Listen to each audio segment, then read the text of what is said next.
Hi friends, എല്ലാവർക്കും നമ്മുടെ പുതിയൊരു എപ്പിസോഡിലേക്ക് സ്വാഗതം. നമ്മുടെ ചാനലിൻ്റെ ഫുഡ് ഫോട്ടോ വാക്കുന്ന നമ്മുടെ ചാനലിൻ്റെ 50th എപ്പിസോഡാണിത്, 50ാമത്തെ എപ്പിസോഡാണിത്.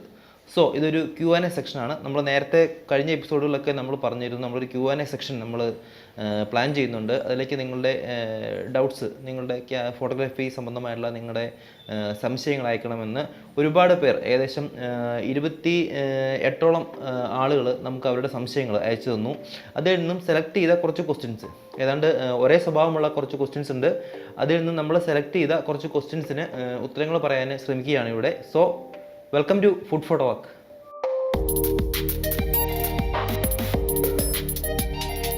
നമ്മൾ പറഞ്ഞല്ലോ ഏതാണ്ട് ഇത്രയും ക്വസ്റ്റ്യൻസിൽ നിന്ന് 28ഓളം ക്വസ്റ്റ്യൻസിൽ നിന്ന് ഒരേ സ്വഭാവമുള്ള കുറച്ച് ക്വസ്റ്റ്യൻ നമ്മൾ സെലക്ട് ചെയ്തിട്ടുണ്ട്. ഒരു 10 ക്വസ്റ്റ്യൻ നമ്മൾ സെലക്ട് ചെയ്തിട്ടുണ്ട്.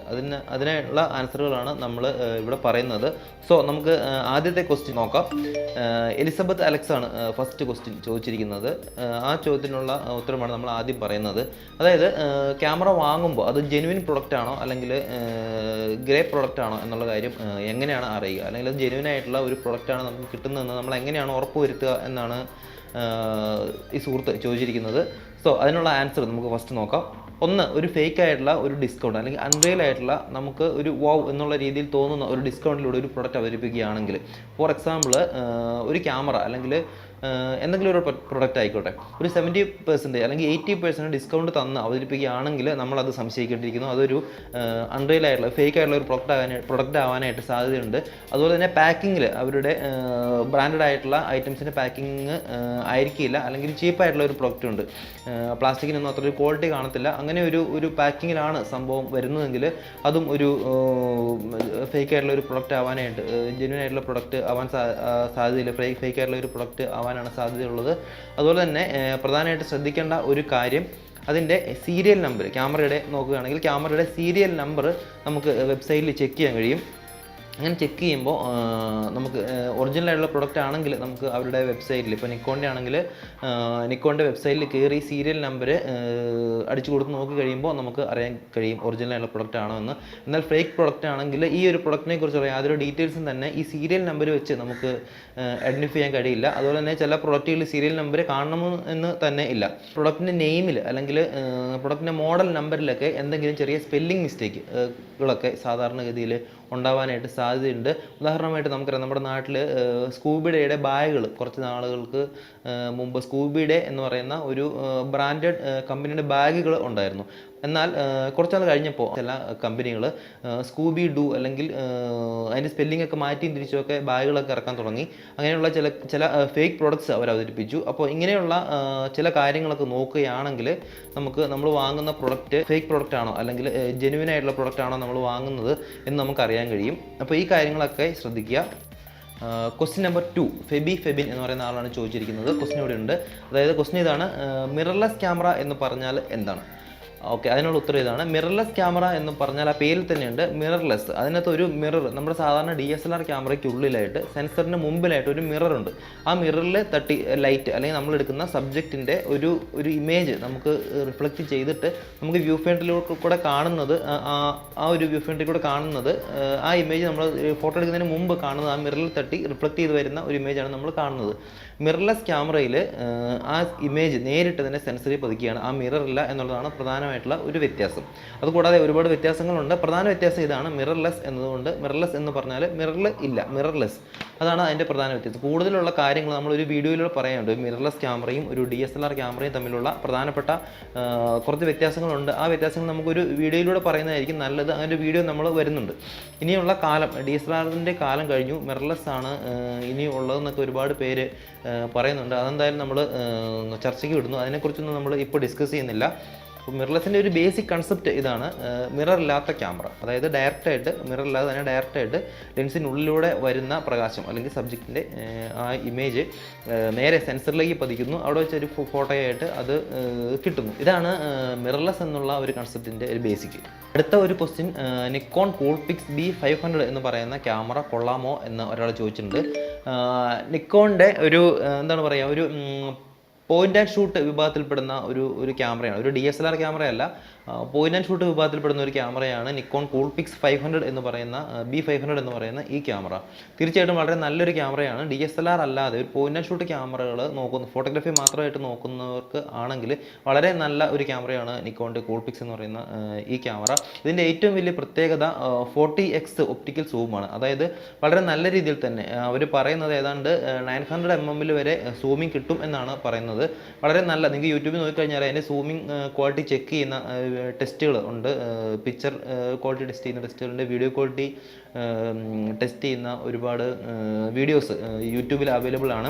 വളരെ നല്ലൊരു ക്യാമറയാണ്. സൂമിങ്ങിൽ നല്ല രീതിയിൽ സൂം ചെയ്ത് ഫോട്ടോ എടുക്കണമെന്ന് ആഗ്രഹിക്കുന്ന ഈ point and shoot camera point and shoot ക്യാമറകൾ നോക്കുന്നവർക്ക് പറ്റിയ ഒരു ക്യാമറയാണ് നിക്കോണിൻ്റെ കൂൾപിക്സ് എന്നുള്ള ക്യാമറ. 16 മെഗാപിക്സലാണ് camera. Videos full HD video record ചെയ്യാൻ സാധിക്കും എന്നുള്ളതാണ് മറ്റൊരു പ്രത്യേകത.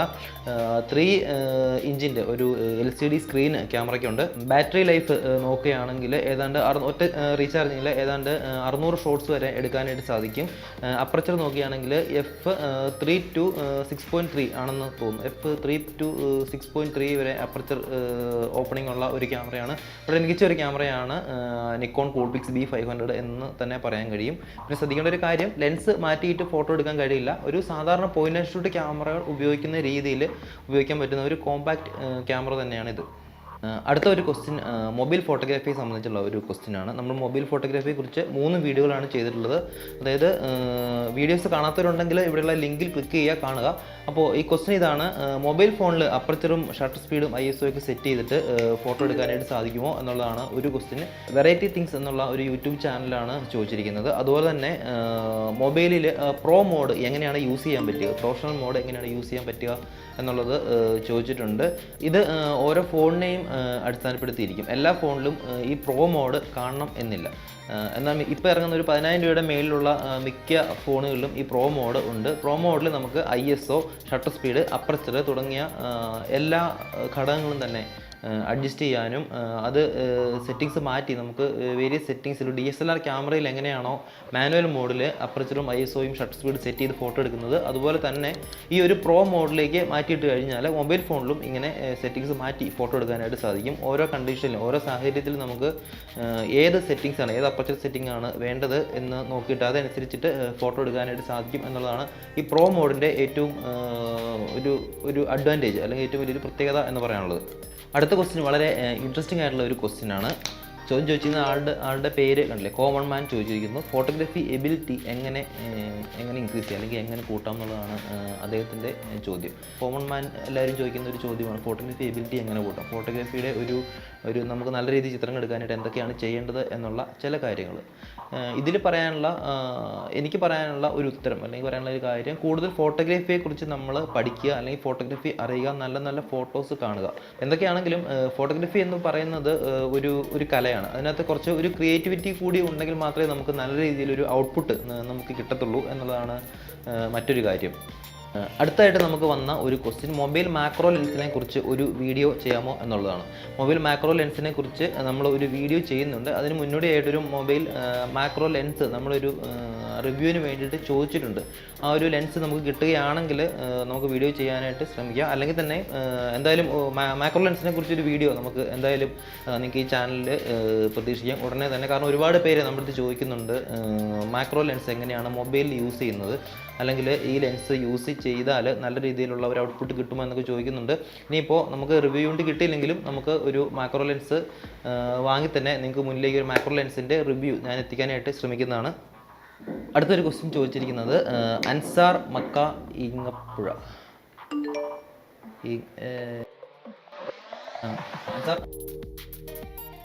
അൻസാർ എന്ന് പറയുന്ന നമ്മുടെ ഫ്രണ്ട് ചോദിച്ചിരിക്കുന്ന ഒരു ക്വസ്റ്റ്യൻ, നിക്കോണിൻ്റെ 3400 എന്ന് പറയുന്ന ക്യാമറയിൽ യൂസ് ചെയ്യാൻ പറ്റിയ വൈൽഡ് ലൈഫ് ഫോട്ടോഗ്രാഫിക്ക് പറ്റിയ ലെൻസ് ഏതൊക്കെയാണ് എന്നുള്ളതാണ്.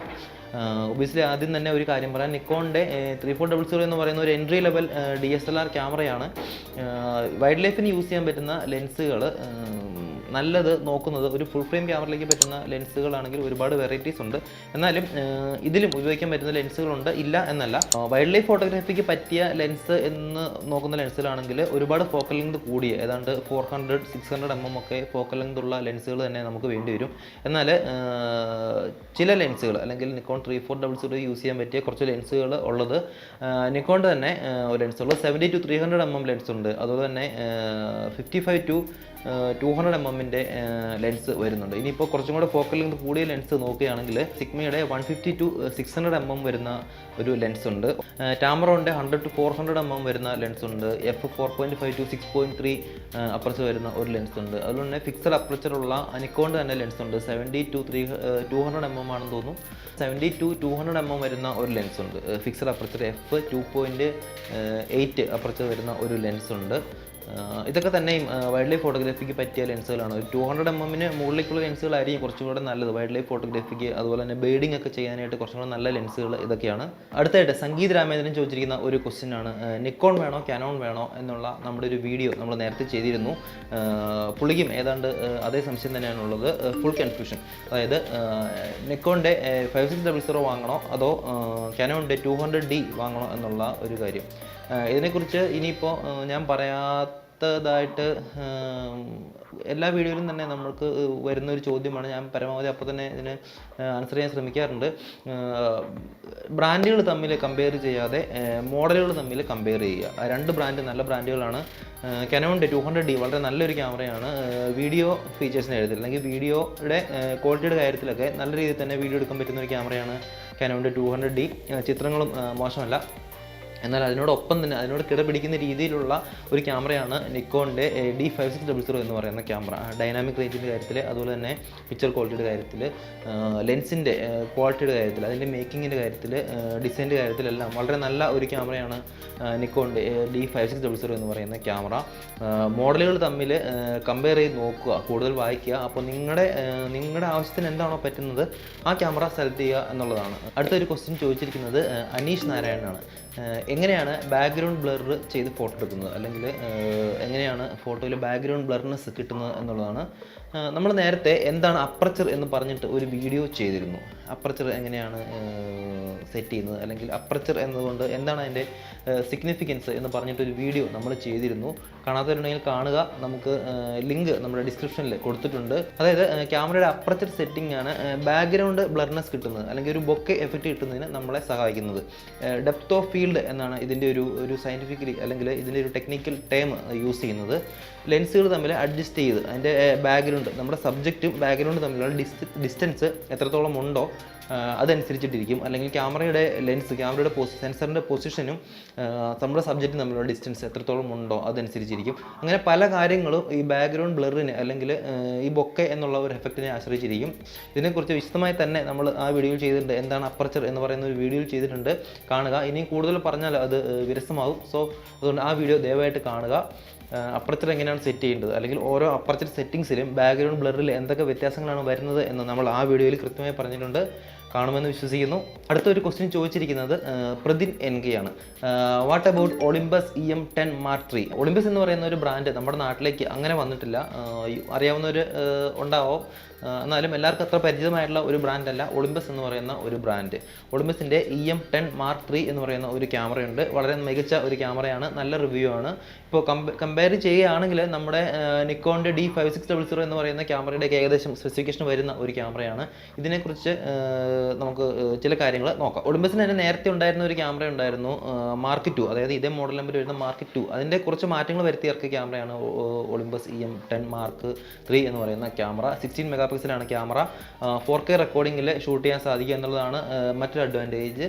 CMOS സെൻസറാണ് ക്യാമറ വർക്ക് ചെയ്യുന്നത്. നമ്മൾ നേരത്തെ പറഞ്ഞല്ലോ, ഏതാണ്ട് നിക്കോണിൻ്റെ D5600 എന്ന് പറയുന്ന മോഡലിനോട് അടുത്ത് നിൽക്കുന്ന ഒരു ക്യാമറയാണ്. കമ്പാരിസൺ വരുന്നത് ആ ഒരു ക്യാമറയുമായിട്ട്, അല്ലെങ്കിൽ കാനോണിൻ്റെ 200D എന്ന് പറയുന്ന ക്യാമറയോടൊക്കെ ആയിട്ടാണ് അതിൻ്റെ ഒരു കമ്പാരിസൺ വരുന്നത്. പക്ഷേ ശ്രദ്ധിക്കേണ്ട ഒരു കാര്യം, ഇതൊരു DSLR ക്യാമറയല്ല, ഒരു മിറർലെസ് ക്യാമറയാണ് എന്നുള്ളതാണ്.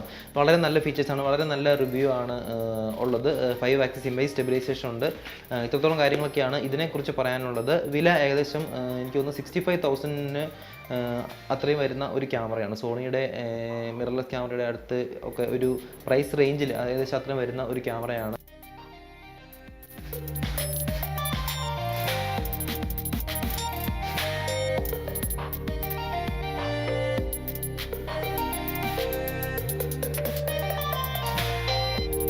അപ്പോൾ ഇതൊക്കെയാണ് നമ്മുടെ കോമൺ ആയിട്ട് നമ്മൾ ആൻസർ ചെയ്ത ഇന്നത്തെ ഈ Q&A സെക്ഷനിൽ ആൻസർ ചെയ്ത ക്വസ്റ്റ്യൻസ്. ഇനിയും ഒരുപാട് ക്വസ്റ്റ്യൻസ് ഉണ്ട്. എല്ലാം കൂടെ ഒരു എപ്പിസോഡിൽ പറഞ്ഞാൽ അത് കൂടുതൽ നീണ്ടുപോകും, അല്ലെങ്കിൽ വീഡിയോ വളരെ വലുതായി പോകും എന്നുള്ളതുകൊണ്ട് നമ്മൾ ഇതിവിടെ വെച്ച് നിർത്തുകയാണ്.